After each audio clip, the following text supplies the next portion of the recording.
Amém. Abaixe sua cabeça, feche os seus olhos. Pai, nós adoramos nessa noite, Senhor. Eu oro para que os nossos corações sejam uma harpa onde só o Senhor toque, Deus. Que as nossas mentes venham ser o endereço de Jesus na terra nessa noite. Purifica a nossa vida. E que hoje, ó Pai Santo, a partir do poder da palavra escrita, que o nosso destino venha ser direcionado por Cristo Jesus. E que nós venhamos, ó Pai Santo, olhar para a eternidade e desejar mais de Ti, Deus. Estenda suas mãos por um momento. Eu sei que você viveu um tempo de adoração poderoso. Pai, nós edificamos esse altar de adoração a Ti, Jesus. E nós honramos a Tua palavra, Pai. Então, Espírito Santo, eu oro nessa noite, nos devolva a Jesus nessa noite. Espírito Santo, eu oro, devolva os nossos corações a Jesus nessa noite. Espírito Santo, eu oro, devolva as nossas mentes a Jesus nessa noite. E que os nossos corações sejam essa harpa onde só o Senhor toque. Nós Te glorificamos e Te rendemos graças em nome de Jesus. Amém. Paz, irmãos, é uma honra estar aqui. Uma honra servi-los nessa oportunidade. Eu sou Gilberto Araújo. Eu sou líder e fundador de uma organização acadêmica chamada FAIA Universitário. Sou pastor de uma comunidade chamada 70x7 em Brasília. Enquanto organização acadêmica, Jesus nos deu a oportunidade de ministrarmos o Evangelho para uma geração de acadêmicos. Eu sou professor de História Medieval, professor de Antropologia. E nesses últimos 10 anos foi possível ver o reino de Deus se expandindo dentro de universidades. E para mim, e aquilo que nós geramos no Espírito, como ventre de uma noiva de Cristo Jesus, eu não acredito que as universidades é um cemitério de cristãos.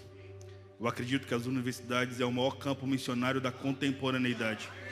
E eu tive a oportunidade de ministrar em 580 universidades em toda a América Latina, 90% das universidades federais do Brasil. E acredite, irmãos, existe sim uma porção de Deus. Existe sim muitos estudantes que entram dentro das universidades e saem de lá cristãos. E também exerce o reino de Deus lá. Eu escrevi 2 livros, tive um privilégio. O primeiro se chama Não Sei Discipular Anjos. Nesse livro nós comemorávamos 60 mil estudantes universitários alcançados. E esse livro é muito especial para mim. Eu estou de cabeça para baixo na capa, porque quando você olha para o poder da palavra escrita, você chega a uma conclusão. Toda criança quer ser homem, todo homem quer ser rei, todo rei quer ser Deus. E realmente, cara, só Deus quis ser criança. O homem que poderia segurar o universo na palma das mãos, abriu mão dessa glória para navegar no ventre de uma virgem.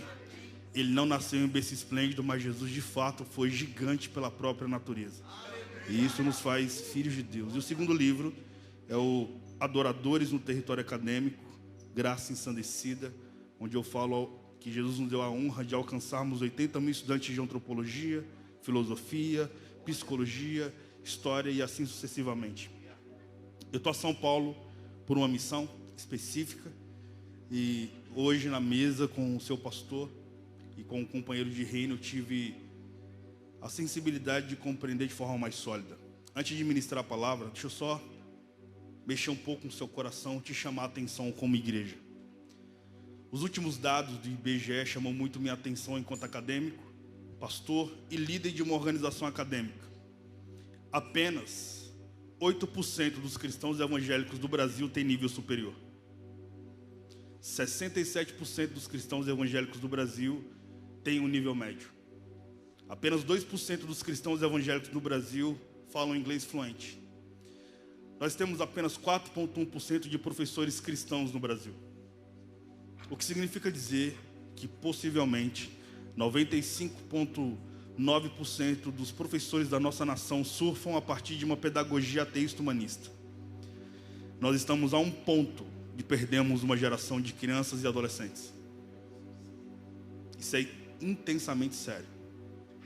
Com isso, Jesus despertou no nosso coração de até 2026 nós formarmos 20 mil professores cristãos, que serão vozes do reino de Deus nas escolas. Cara, nós precisamos com urgência de professores de sociologia, de antropologia, de história, de psicologia. Precisamos, cara, de professores de humanas. Eu acredito que é possível traduzir Jesus e a sala do trono enquanto um homem contemporâneo, para a geração contemporânea, através de uma mente que pensa. E quando isso acontece, você vai ver um homem como Paulo de Tarso, que simplesmente ganhou 90% do mundo grego através de uma mudança de cultura e porque ele foi um modelador transcultural. Então, que Jesus vinha sobre o seu coração, primeiro com constrangimento pessoal e segundo, tudo depende de você. Só é possível nós modelarmos uma cultura se nos posicionarmos agora, porque depois pode ser tarde demais. Abra sua Bíblia comigo em João,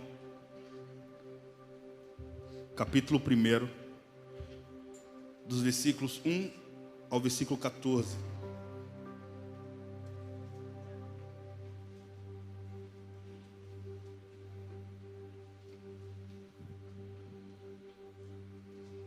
Quero compartilhar da palavra de Deus com você. Então nós seremos breves, como uma gota de água, mais profundo como um oceano. Eu quero compartilhar com vocês os relatos contidos do capítulo 1 de João, nesses versos de 1 a 14. Contudo, antes da leitura desse texto, é muito importante compreender o Evangelho de João e também honrar a obra literária mais importante da história da humanidade. Para você ter uma noção, nunca uma obra foi tão largamente traduzida e tão intensa em distribuição como o Evangelho de João. Do Evangelho de João já passaram mais de 4 bilhões de exemplares. Para você ter uma noção, se tornou de verdade a obra literária mais impressa na história da humanidade. O Evangelho de João, para você ter uma noção, teve mais exemplares e impressões do que a própria Bíblia em sua totalidade. João escreveu esse Evangelho no final do primeiro século, e eu gosto de ensinar dessa forma como professor. Eu falava com um pastor que poucos de nós sabemos ler a Bíblia. Então nós abrimos as Escrituras como se fosse um pé de coelho e exigimos de Deus um direcionamento em nosso pecado, enquanto seres humanos. Mas a grande verdade é que você precisa entender o texto que você está lendo, entender o autor do texto que você está lendo, entender que existe um tempo histórico do texto, entender que existe um tempo sociológico do texto. E quando você abre a Bíblia, eu quero te convidar gentilmente a você respeitar a inteligência de Deus, porque Ele é o arquiteto da sala do trono. Ele também arquitetou a camada de ozônio. E quando Ele vem apresentando a palavra escrita, existe um porquê. O Evangelho de João foi escrito no final do primeiro século, quando os outros evangelhos sinóticos, Evangelho de Mateus, Evangelho de Marcos e o Evangelho de Lucas, já circulavam na igreja por mais de 20 anos. João escreveu esse evangelho quando os outros evangelhos já tinham sido escritos, e por mais de 20 anos eles circulavam na igreja do mundo mesopotâmico. E João também escreve o Evangelho de João quando todos os apóstolos já estavam mortos, e mortos pelo viés do martírio. João escreveu esse evangelho para defender a fé cristã de um ataque frontal que a igreja do primeiro século enfrentava, de uma heresia intensamente perigosa, que quase devastou toda a igreja nos 3 primeiros séculos, uma heresia chamada gnosticismo. Gnose em grego significa conhecimento, e o gnosticismo ele veio de uma espécie de fusão entre a fé judaica e a filosofia grega. O movimento helênico, provavelmente você sabe disso, quando Alexandre o Grande conquista o mundo mesopotâmico, ele conquista 188 cidades alexandrínicas.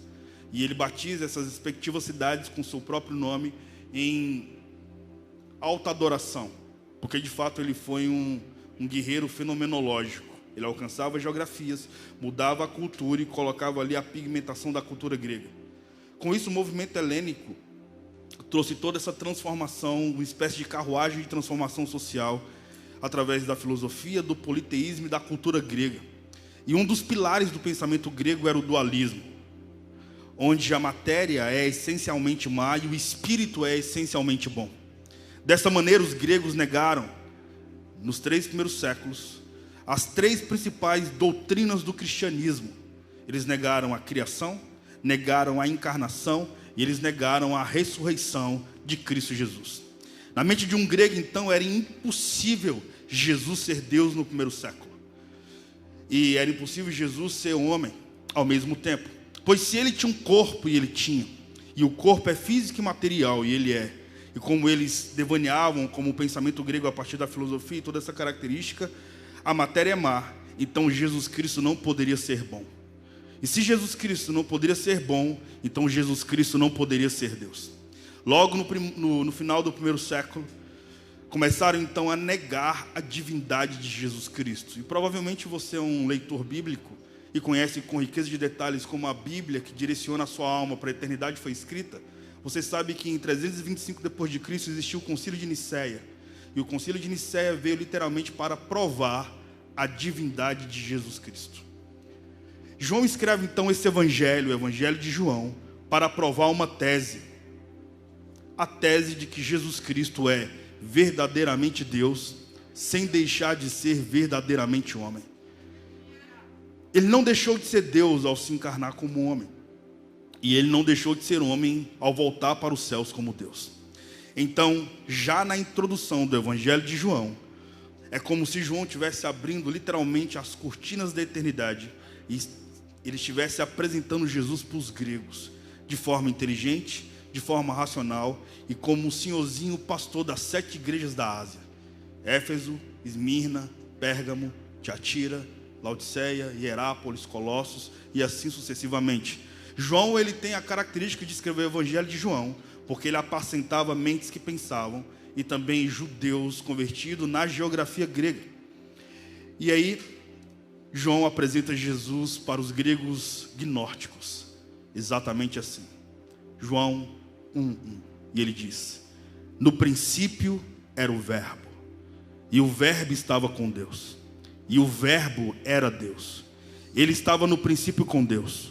Todas as coisas foram feitas por ele, e sem ele nada do que foi feito se fez. A vida estava nele, e a vida era a luz dos homens. A luz resplandece nas trevas, e as trevas não prevaleceram contra ela. Houve um homem enviado por Deus, e o nome dele era João. Este veio como testemunho para testificar a respeito da luz, para que todos viessem a crer por meio dele. Ele não era a luz, mas veio para dar testemunho da luz, a verdadeira luz que, vindo ao mundo, ilumina toda a humanidade. O verbo estava no mundo. O mundo foi feito por meio dele, mas o mundo não o conheceu. Veio para o que era seu, e os seus não o receberam. Mas a todos quanto receberam, deu-lhe o poder de serem feitos filhos de Deus, a saber, aos que creem em seu nome, os quais não nasceram do sangue, nem da vontade da carne, nem da vontade do homem, mas de Deus.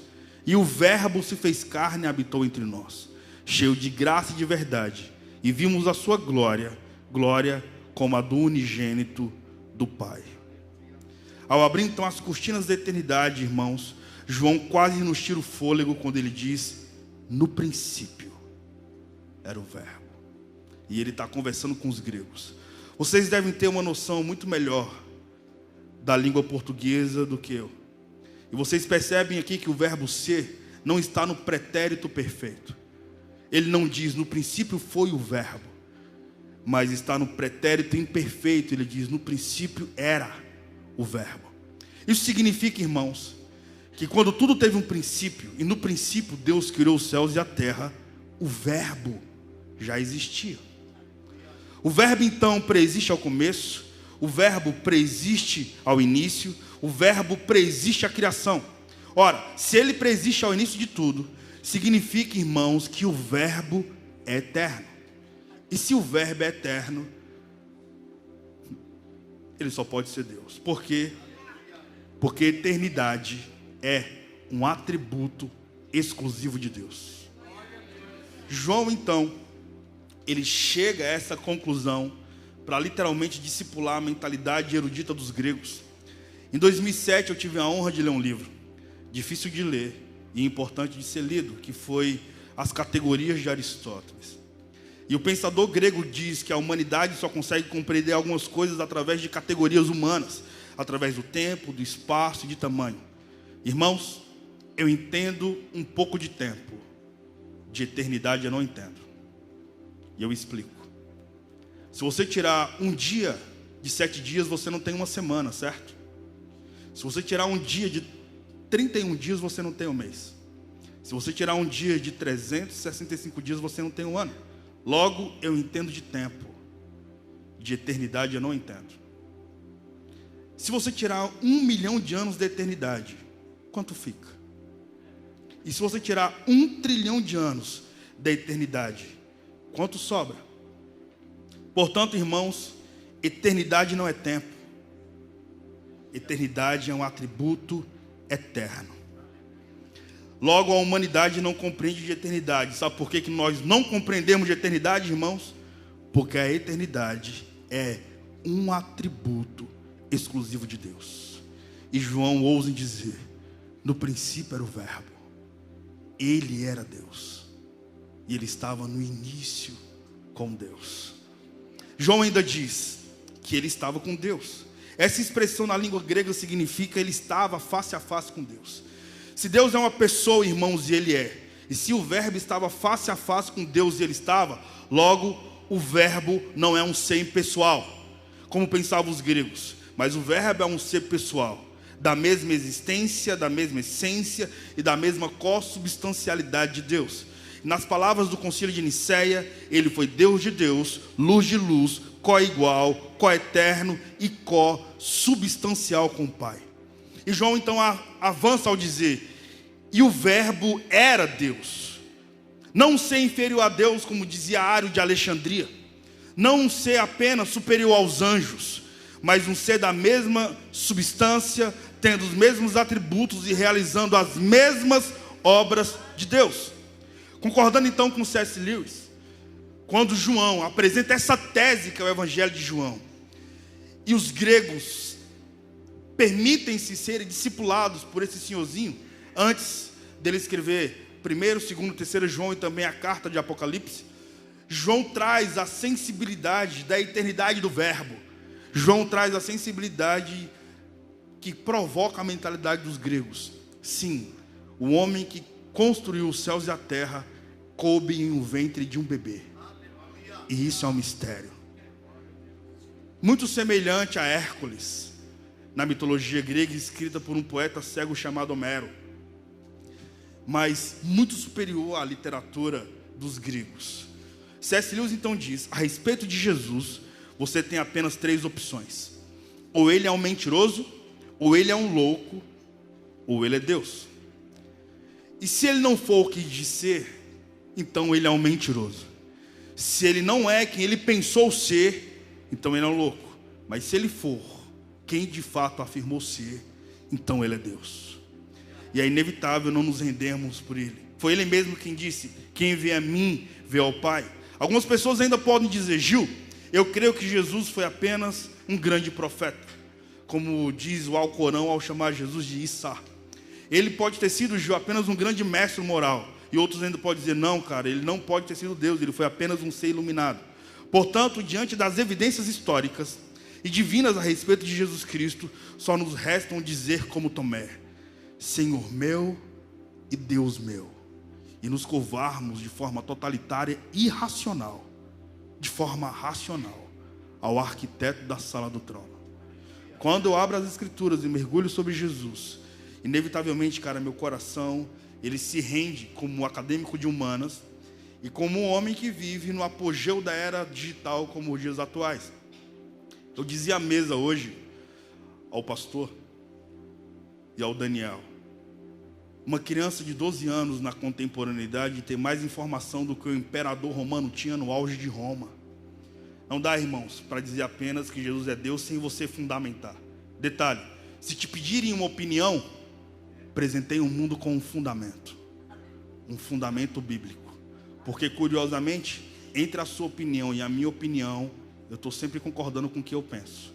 Portanto, é muito poderoso quando a minha opinião é discipulada por um fundamento bíblico. Não apenas minha carne treme ou meu espírito está convencido. É possível, a partir daí, discipular a minha geração de forma inteligente, porque um homem contemporâneo, irmãos, é aquele que avança de forma tão significativa a ponto de produzir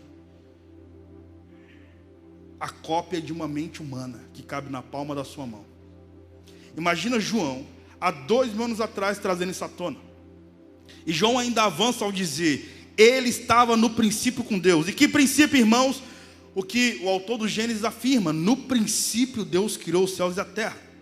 Quando os céus e a terra foram criados, irmãos, o seu glorioso Redentor estava lá. Quando tudo existia, mas ele não estava lá de forma pacificamente, ele estava lá ativamente. Porque o verbo 3 do capítulo que lemos diz: todas as coisas foram feitas por ele, e sem ele nada do que foi feito se fez. Isso nos leva a 4 conclusões inevitáveis. Primeiro, a matéria não é eterna como pensavam os gregos. A matéria foi criada, irmãos, e criada pelas mãos do nosso glorioso Redentor. Esse mundo foi feito de matéria e de energia. Matéria e energia não criam a si mesmas. Este mundo é governado por leis, e leis não governam a si mesmas. Logo, alguém fora da matéria, independente da matéria, maior do que a matéria, criou do nada o universo e estabeleceu as leis para que pudesse governá-lo. Pois este é, irmãos, o nosso glorioso Redentor. Segundo lugar, este mundo não veio à existência por uma geração espontânea. A teoria da geração espontânea não está calçada com a verdade, irmãos. Desculpem a expressão, mas esse mundo não pariu a si mesmo. Este mundo não deu luz a si mesmo. Este mundo não veio à existência por iniciativa própria. Este mundo foi criado, e criado pelas mãos do nosso glorioso Redentor. Afinal de contas, todas as coisas foram feitas por ele, e sem ele nada do que foi feito se fez. Terceiro, este mundo não é fruto de uma mega explosão cósmica, irmãos. A teoria do Big Bang não está apoiada pela verdade. Sabe por quê? Porque o caos não produz o cosmos. A desordem não pode produzir a ordem. Seria mais fácil acreditar, irmãos, que se eu jogasse 1 bilhão de letras para o espaço, elas caíssem em forma de um glorioso livro. E isso poderia trazer à existência toda palavra já contida em todos os dicionários, de todos os idiomas já contidos. Seria mais fácil acreditar nessa possibilidade do que acreditar que através de uma explosão cósmica, todo o meu ser e toda a camada piramidal zoológica de répteis, anfíbios, invertebrados e mamíferos se curvariam diante do arquiteto da sala do trono. E a poesia dos animais indo até a arca sem adestramento, só para honrar aquele que muda histórias. Olha que interessante. De Atos 1 a Atos 15, o Senhor trabalha com poder e maravilhas. Mas de Atos 15 a Atos 28, o Senhor trabalha com mudança de cultura. Para toda mudança de cultura, o Senhor Deus nos dá uma arquitetura. Geralmente a arquitetura que o Senhor Deus nos dá sempre é para improváveis. Biblicamente falando, o Senhor nunca usou provável. E quando usou um provável, Sansão fracassou na missão de santidade. Logo, Jesus, ou o Senhor Deus, sempre usou homens que não eram habilitados para aquelas funções. Como, por exemplo, ele escolhe um senhor de 80 anos que estava fugindo de um assassinato chamado Moisés. E que aos 40 anos, no apogeu de sua juventude, príncipe do Egito, não prestava para representar Deus. Quando ele prestava para representar Deus? Quando se tornou um fugitivo e um ex-homicida. Arrependido se torna um instrumento de Deus, um velho gago com cajado na mão que abriu uma porta de água para 4 milhões de pessoas passar. Deus escolhe improváveis. Por isso que ele escolheu um latifundiário, um homem do campo, provavelmente um pecuarista ou um homem que trabalhava com reforma agrária chamado Noé, e disse: Noé, está aqui uma arquitetura, construa uma arca. Esse cara construiu uma arca. Com isso, irmãos, eu posso lhes garantir algo: que o nosso glorioso Redentor continua tendo domínio sobre todas as coisas. Ele não é apenas o verbo que criou tudo. Quando o homem primata se existencializou, ele continua tendo domínio, inclusive na Ucrânia, inclusive na Rússia. Ele é literalmente o nosso glorioso Redentor. Você pode aplaudir o nome dele nessa noite?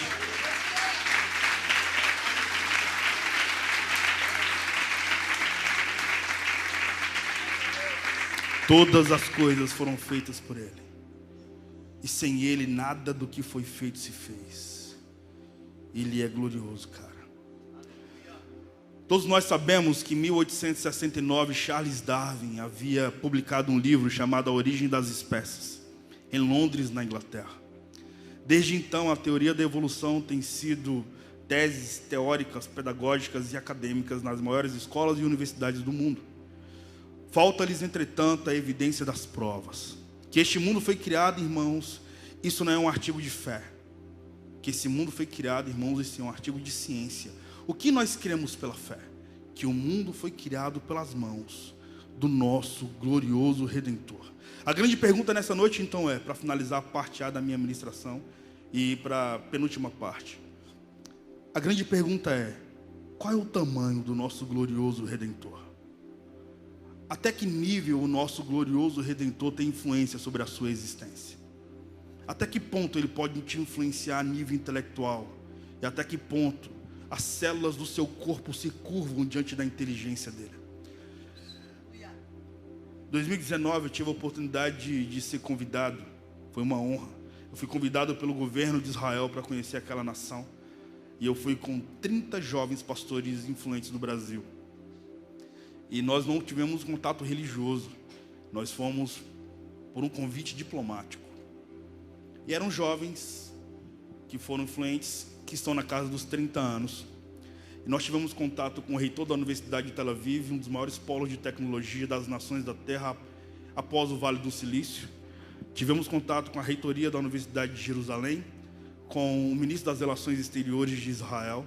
Tivemos contato com toda a trajetória do tour bélico de Jerusalém após a década de 40, a Segunda Guerra Mundial. Tivemos contato com os sobreviventes do Holocausto, de Auschwitz, da Polônia, e sentei com uma senhora que sobreviveu a esse holocausto. E a sensibilidade que eu tive no meu coração é que quando você se curva diante de Jesus, Ele lidera a sua vida. E os 30 jovens pastores brasileiros, e também mais 30 americanos, nós tivemos contato com 30 rabinos da nossa faixa etária. Eles não eram cristãos, eles eram judeus ortodoxos. E eles tinham aquelas trancinhas, enfim, e usavam chapéus. E quando nós oramos, todos nós juntos, no Muro das Lamentações, eles tremiam o corpo todo e gritavam e pegavam a lei, choravam lendo a lei, tremendo o corpo. E nós brasileiros, latino-americanos, olhando aquele comportamento visual, corporal dos caras, nós pensamos: mano, mas os caras não são pentecostais, por que os caras estão tremendo orando? Não sei, tu sabe? Não, também não sei, tu sabe? Então vamos perguntar no almoço. Mas quem é que vai perguntar? Eu não. E aí, a maneira é que quando você rompe a barreira da timidez, você já pergunta logo na lata: brother, tudo bem? Tudo bem. Estava no Muro das Lamentações e eu vi. Cara, se você não é um cristão, logo você não crê no Espírito Santo como nós, por que o seu corpo treme quando você ora? Aí ele riu. O rabino de 30 anos riu. Você é um latino-americano, né? Então você conheceu a fé a partir dos padres jesuítas na era da colonização em 1500, não foi? Foi. O que eu vou falar para os caras? Então, vocês só oram há 500 anos. Nós oramos há 4.000 anos.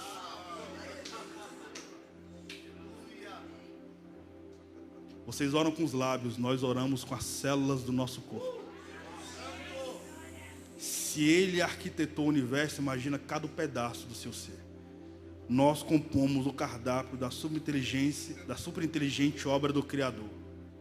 Imagina um judeu ortodoxo falando e todo mundo chapado, assim, uau, ouvindo o cara falar sobre isso. O interessante, cara, é que a grande pergunta nessa noite: qual é o seu nível de intimidade com o garoto da manjedoura? Com Cristo crucificado, morto e ressuscitado, que veio lapidar a história, dividiu a história no meio e hoje está sentado acima de todos os tronos. E que 24 anciãos se curvam e ofertam a Ele suas coroas, como que dissessem: a minha inteligência pertence a Ti, Senhor, Rei dos Reis. Até que ponto você se entrega a essa sensibilidade do Senhor Jesus? Quando o profeta Isaías estava pensando sobre a grandeza dele, porque ele estava falando através de um texto messiânico no capítulo 40 de Isaías.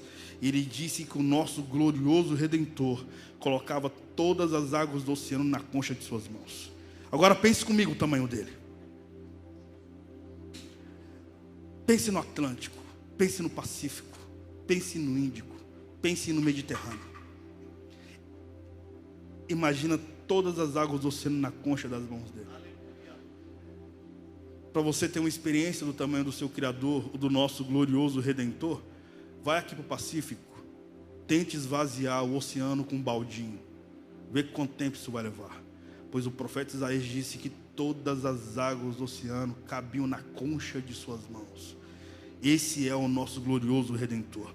O seu glorioso Redentor mede o pó das montanhas em balança de precisão. O seu glorioso Redentor mede os céus com a palma de suas mãos. O seu glorioso Redentor espalha as estrelas no firmamento. E por ser forte em força e glorioso em poder, ele chama cada uma das estrelas pelo nome. E quando ele chama, nenhuma delas vem a faltar. O seu glorioso Redentor olha para as grandes nações e para as grandes potências bélicas e econômicas das nações e as considera como um pingo que cai num balde, como anões políticos. O nosso glorioso Redentor continua tendo domínio sobre as nações. E em breve ele voltará em nuvens de glória. Esse é o seu glorioso Redentor. Você pode aplaudir o nome dele nessa noite?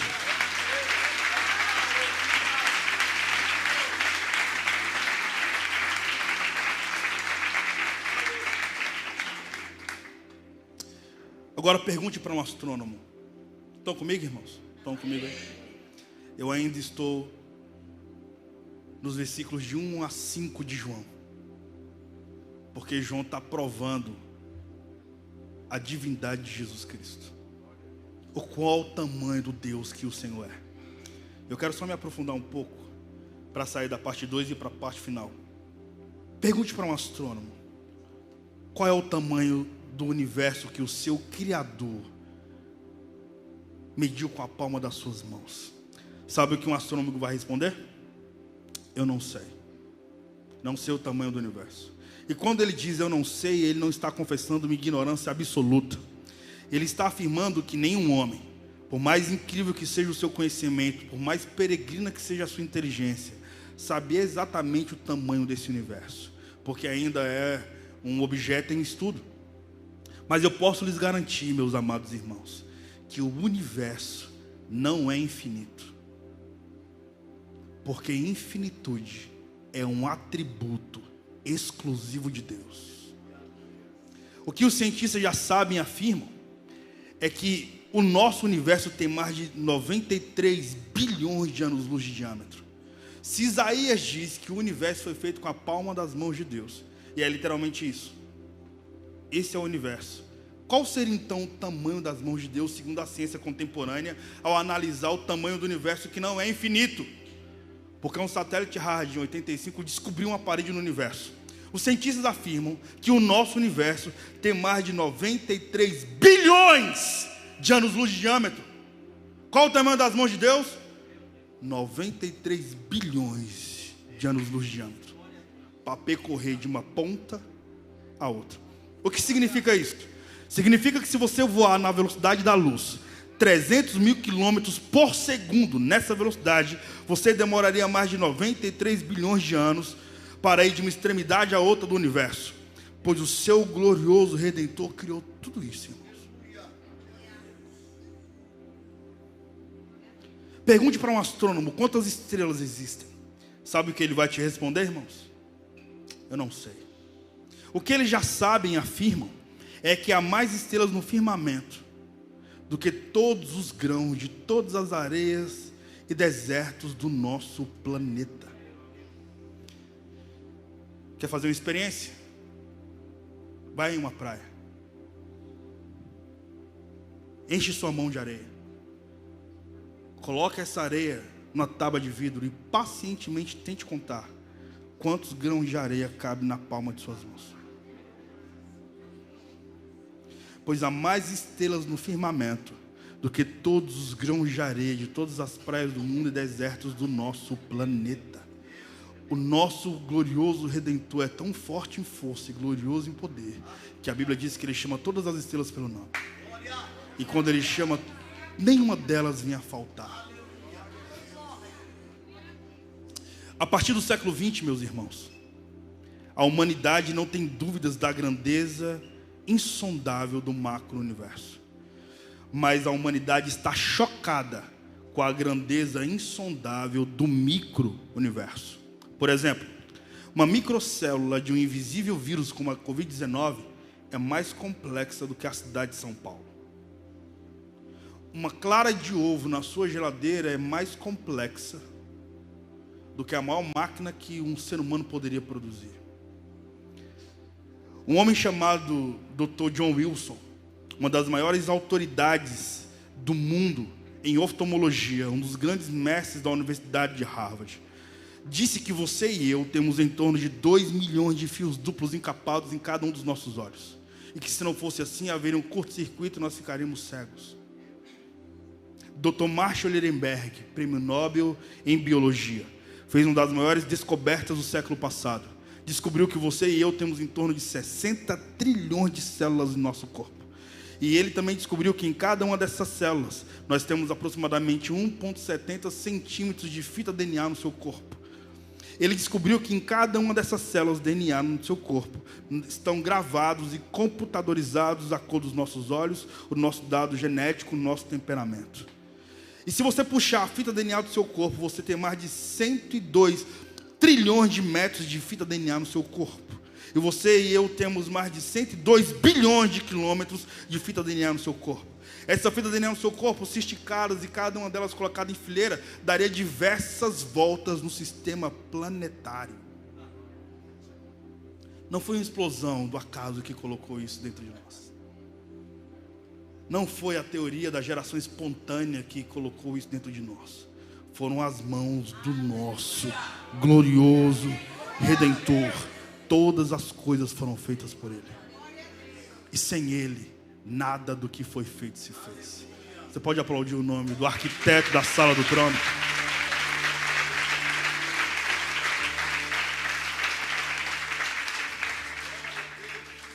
Preciso finalizar e eu já vou para a parte final. O interessante, irmãos, é que eu comecei o meu sermão dizendo para você que João, ao escrever o Evangelho de João, ele escreveu para provar uma tese. A tese de que ele era verdadeiramente Deus, sem deixar de ser verdadeiramente homem. Como pode alguém tão glorioso como esse que estou narrando nessa noite ser um homem mais humilde entre nós? Como pode o ser mais fenomenológico em majestade santa ser o que se senta no meio-fio com os mendigos e veio da linhagem do rei Davi? Como pode existir tanta fineza e nobreza em um ser tão glorioso como o nosso glorioso Redentor? E nós, mesmo com as sagradas escrituras para revelar quem de fato Ele é, nós não conseguimos desvendar o mistério da glória do nosso Deus quando impacta o interior humano. Eu não conheço ninguém que conhece Deus na totalidade. Eu não conheço. O apóstolo Paulo também não conhecia. Por isso que ele disse: eu conheço apenas em partes. Conheço apenas como um enigma. Mas chegará um dia em que eu verei como também sou visto. Chegará um dia que eu ouvirei como também sou ouvido. Hoje nós conhecemos em partes, mas chegará o dia em que nós o veremos face a face. Shekarapalabaçubrié. Shekarapalabaçu de carapalabai. Eu sinto muito a presença de Jesus aqui. O apóstolo Paulo, na cidade de Atenas, na capital intelectual do mundo antigo, disse: porque nele vivemos, nele nos movemos e nele existimos. Se você está vivo, irmãos, é porque Ele preserva a vida dele em você. João vai para o verso 4 e diz: a vida estava nele, e a vida é a luz dos homens. Ora, tudo que existe no universo só existe porque recebeu a vida dele. Anjos, homens, o universo, enfim, os animais, enfim. Tudo veio dele. Mas alguém ainda pode perguntar: e quem criou Deus, Gil? A resposta é: ninguém. Ele é o Criador, irmãos. Ele criou tudo isso. E alguém ainda pode questionar: mas quando foi que ele passou a existir? E a resposta é: irmão, ele não passou a existir, querido. Ele é o Pai da eternidade. Ele gerou a eternidade. Ele é autoexistente, mas Ele é quem dá a vida a todos. O simples fato de você estar aqui nessa noite prova a existência dele, porque Ele é quem preserva a sua vida. E o nosso coração, cara, a sensibilidade que nós temos, nos leva a inevitáveis conclusões e decisões. Eu quero finalizar com isso. Concordando com o autor do livro A Ética da Decisão, hoje você é escravo da sua liberdade. Como você se move diante de um ser tão poderoso? Você não pode ficar à parte, ou você não pode ficar nulo diante daquilo que você está ouvindo nessa noite. Sabe, como professor de humanas, como líder internacional de um movimento acadêmico, esses últimos 10 anos para mim foram gloriosos. Quando começou a pandemia, eu fui chocado, impactado por uma depressão que eu jamais imaginei que o ser humano poderia sentir. E eu lutei até contra o desejo suicida. Nunca imaginei que eu poderia sentir. Eu descobri o que Salomão disse, que mais vale a tristeza do rosto que um sorriso, porque com a tristeza do rosto se faz melhor o coração. Descobri o que o Salomão disse: é melhor ir numa casa onde há luto do que ir em uma casa onde há festa. É muito curioso e muito estranho.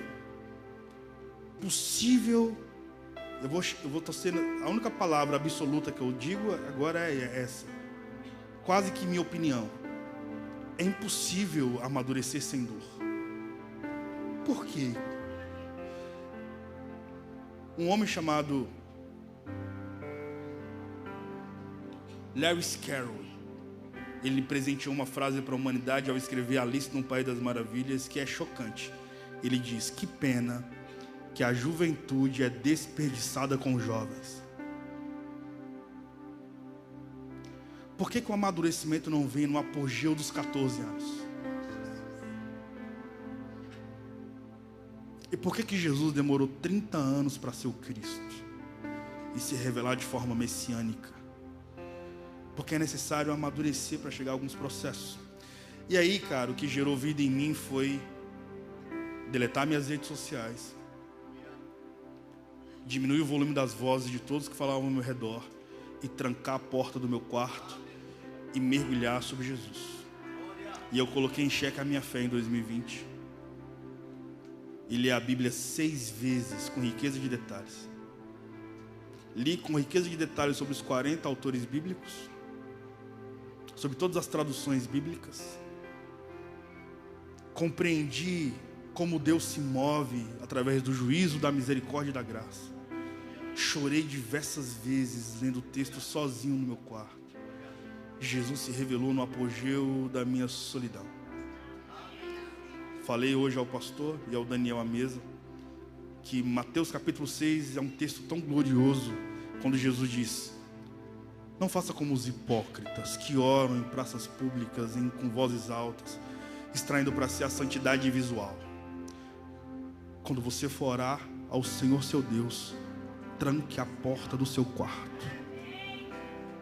Vai para o seu secreto. E o seu Deus que te vê em secreto te recompensará. No original, a palavra quarto desse texto se chama tamaion, que traduzido significa quarto da bagunça. Também pode ser traduzido como quarto onde você guarda o seu tesouro. Jesus está dizendo: quando você for buscar o seu Deus no seu secreto, vai para o seu quarto bagunçado, lugar mais bagunçado da tua alma, e só sai de lá depois que você encontrar o seu tesouro. Isso é possível, irmãos. Fazer manutenção do nome escrito no livro da vida na contemporaneidade, se for profundo, irmãos, no texto, quase gerando uma tese de mestrado no texto. Porque se é a mente do arquiteto da vida, eu não consigo falar dele como se eu estivesse ensinando o verbo to be. Não, mano, tem que ser profundo, como profundo é o amor dele. O interessante é que João vai nos demonstrar 3 decisões nesse texto. Nós lemos do versículo 1 ao versículo 14, eu já quero finalizar. Eu acho que já era para eu ter finalizado, inclusive. Mas eu estou indo para o ponto final do texto. Vamos olhar as decisões de João Batista quando ele teve um contato com o nosso glorioso Redentor. Versículo 6 do capítulo 1 diz assim: houve um homem enviado por Deus e o nome dele era João. Este veio para testemunhar e para testificar a respeito da luz, para que todos viessem a crer por meio dele. Ele não era a luz, mas veio para dar testemunho da luz, a verdadeira luz que, vindo ao mundo, ilumina toda a humanidade. Agora pense comigo, de Malaquias, que foi o último profeta do Antigo Testamento, para João Batista, nós temos um intervalo de 400 anos, chamado de silêncio profético. Certamente você que é um cristão há muitos anos, já ouviu demais sobre o período interbíblico da Bíblia. Eu quero sugerir, com toda a responsabilidade desse altar, você ler 2 livros que estão na Bíblia Católica, chamado Primeira e Segunda Carta dos Macabeus. Existe no Israel até hoje a festa que comemora os Macabeus.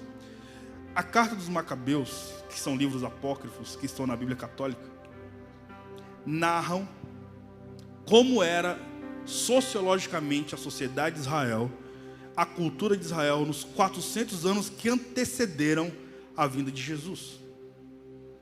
Por que não está na Bíblia protestante a Carta dos Macabeus? Por causa de algo chamado apostoricidade que os reformadores trouxeram. Só pode ser um texto divinamente inspirado por Deus se foi escrito por um rei, por um sacerdote ou por um profeta no Antigo Testamento. E no Novo Testamento se foi por um apóstolo ou por um discípulo pessoal dos apóstolos, como no caso de Marcos e de Lucas. E dois irmãos de Jesus que escreveram 2 livros no Novo Testamento, que foi Tiago, filho de José, que não foi filho de Maria, e Judas, que foi o irmão caçula de Jesus. É mesmo, Gil? É, irmão, tem 2000 anos que o texto está lá. O interessante é que os Macabeus não estão na Bíblia protestante porque foram escritos por judeus, escravos, tentando liberdade.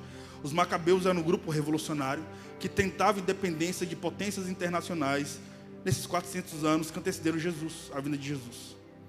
E eles eram como os inconfidentes mineiros que tentavam independência do Brasil em relação ao Império de Portugal. Quando os Macabeus acabaram, veio Pompeu, 63 a.C., domina a região da Judéia. Vem então o Império Romano e começa a dominar a partir de Júlio César. Aí entra Jesus. O que os Macabeus deixaram de herança para Israel? O que nós chamamos hoje de Sinédrio. O Sinédrio veio com os Macabeus. Por isso que no Antigo Testamento você vai ver 4 classes políticas em Israel que não tinham no Antigo Testamento, chamado fariseus, saduceus, essênios e zelotes, que são a herança do movimento dos Macabeus. Por isso que eu acho importante ler a Carta dos Macabeus. Pois bem, de Malaquias, que foi o último profeta do Antigo Testamento, a João Batista, nós temos esse intervalo de 400 anos. E apenas a Carta de Macabeus fala o que rolou nesses 400 anos. Lá havia música, havia sacrifício, havia o templo, mas não havia palavra profética. Depois de 400 anos, Deus rompe o silêncio e envia um homem estranho, vestindo uma roupa estranha, pregando em um lugar estranho no deserto da Judéia.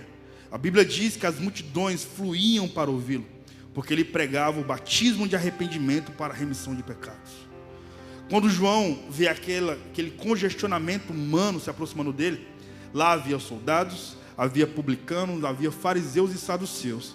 João viu que muitos apareciam com a capa da hipocrisia para ouvir as palavras do reino de Deus, como os fariseus e os saduceus, por exemplo. E João se dirigia a esses caras com uma palavra severa, dizendo: raça de víboras, quem vos ensinou a fugir da ira divina? Produzir frutos dignos de arrependimento, porque o machado já está posto à raiz das árvores, e aquele que não produzir bons frutos será cortado e lançado no fogo. E assim as pessoas iam confessando seus pecados e sendo batizados para a remissão de pecados no Jordão. Pois a Bíblia diz que de repente e no Evangelho de Lucas confirma que, sem exceção, todos começaram a cogitar algo perigoso a respeito de João. E o próprio João provavelmente poderia refletir que, se porventura ele não poderia ser o Verbo, se porventura ele não poderia ser o Cristo. E essa pergunta tentadora, com a voz aveludada da serpente, beijava os ouvidos de João Batista, com a pergunta pessoal, dizendo: porventura, João? É aquela voz que você escuta dentro de si. Olha para mim, eu cheguei a uma conclusão após os meus processos. A conclusão que eu cheguei é que eu tenho um inimigo imortal que mora dentro de mim, chama a minha mente.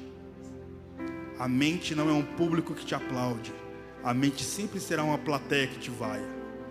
Você precisa adquirir conhecimento dos céus para colonizar sua mente e fazer dessa geografia a continuidade dos céus na terra. A mente. A minha mente precisa ser um altar de adoração a Jesus. Então vem Espírito Santo e coloniza a minha mente. E essa era a pergunta que João ouvia dentro de si: porventura tu não és o Cristo? Olha que frase tentadora, olha a tentação vindo da pele para dentro. E essa pergunta tentadora era inevitável dentro dele.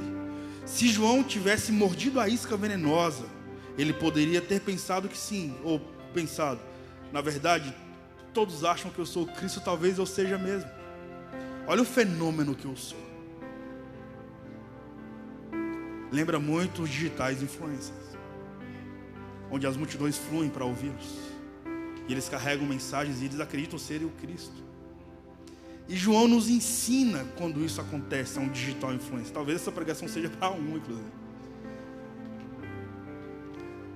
João não engoliu a isca, e João foi claro ao dizer: não, eu não sou o Messias, eu não sou o Verbo, eu sou apenas uma voz que clama no deserto. Eu não sou a luz, eu vim para testificar a respeito da luz, a saber, a verdadeira luz que, vindo ao mundo, ilumina toda a humanidade. Eu não sou o Cordeiro, eu sou aquele que aponta para o Cordeiro e digo: eis o Cordeiro de Deus que tira o pecado do mundo. Eu não sou o noivo, eu sou apenas o amigo do noivo. Eu batizo com água, mas aquele que virá após mim batizará com o Espírito Santo e com fogo. Eu não sou digno sequer de me curvar e desatar a sandália dos seus pés. Eu tenho um dilema de vida: que ele cresça e eu diminua.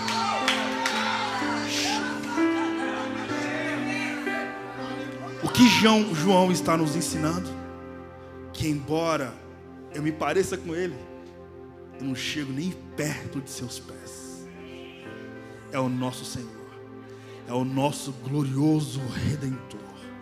Abaixe sua cabeça em nome de Jesus.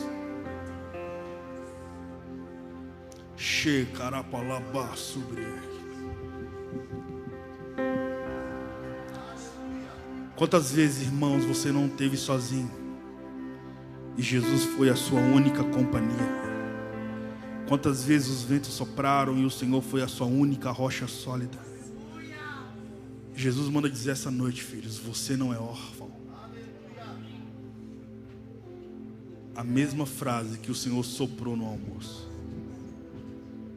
Ele exerce paternidade na orfandade de uma galera que está aqui. Nessa noite eu vejo Jesus organizando o caos escondido nas trevas. Porque Gênesis diz que o Verbo disse: haja luz. E quando a luz brilhou, a luz organizou o caos escondido nas trevas. E João disse: o Verbo se fez carne e habitou entre nós. Aquilo que disse haja luz se tornou carne e habitou entre nós. O Verbo haja. E o Evangelho é essa luz que, quando denuncia o caos escondido nas trevas, organiza toda uma vida. Eu vejo Jesus organizando vidas aqui. Pessoas estão chorando, outras estão, com a mente sendo visitadas pelo Espírito Santo. Mas eu vejo Jesus marcando de forma gloriosa uma galera nessa noite. E Jesus devolvendo a paixão pelo Cordeiro, devolvendo o amor pelas sagradas Escrituras. Nessa noite Jesus está te provocando a você mergulhar na raiz de Cristo, que é o texto bíblico. Nada é mais glorioso do que ser visitado por Jesus no meu íntimo, sem a influência daquilo que é humano, mas sobretudo na influência daquilo que é divino, através do Espírito que clama: Abba, Pai. Fiquem em pé em nome de Jesus. Estendam as suas mãos.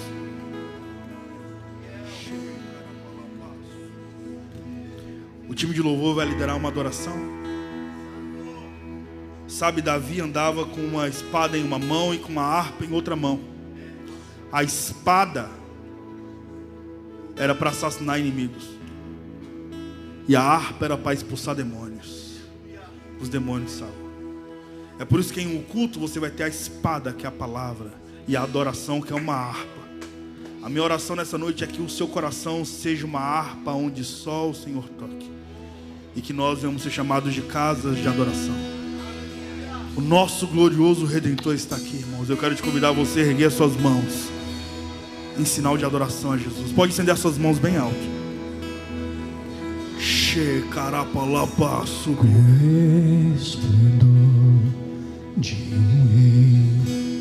Espírito Santo, eu oro para que o Senhor gere vida no coração dessa galera. E eu oro a Cristo para que haja renovo espiritual. Faz a terra se alegrar, faz a terra se alegrar. E edifiquem um altar de adoração a Jesus. Ele é a própria luz, e as trevas vão fugir, tremer com sua voz, tremer com sua voz. Quão grande é o meu Deus, cantarei. Quão grande é o meu Deus, todos hão de ver. Quão grande é o meu Deus, quão grande, quão grande, quão grande é o meu Deus, cantarei. Quão grande é o meu Deus, e todos hão de ver. Quão grande é o meu Deus, sobre todo nome, sobre todo nome, sobre todo nome é o Deus. Tu és digno do louvor. Eu cantarei. Quão grande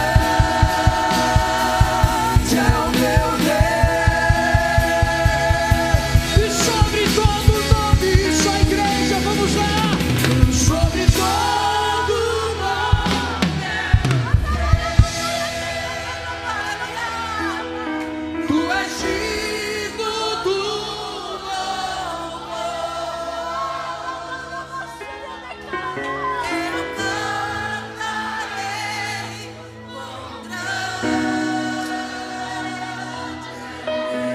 Estenda suas mãos bem alto, bem alto, e ore comigo.